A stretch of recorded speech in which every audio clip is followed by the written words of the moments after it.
Сәлем достар, бүгін бізде күріш пен етпен тағам дайындайтын боламыз. Алдымен етімізді кесіп аламыз. Қызып тұрған майымызға ең алдымен пиязымызды салып, жақсылап тұрып араластырамыз.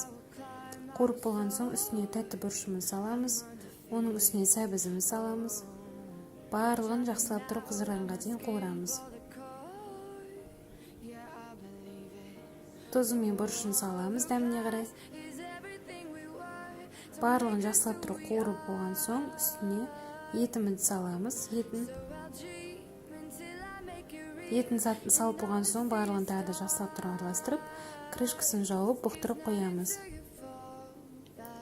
Бұқтырып болған соң үстіне 1 стақан салқын суымызды құйып, тағы да бұқтыруға 1 сағатқа қоямыз. Еті піскенге дейін.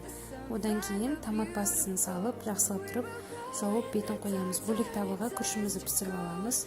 Біздің тағамымыз дайын, барлықтарыңызға ас болсын.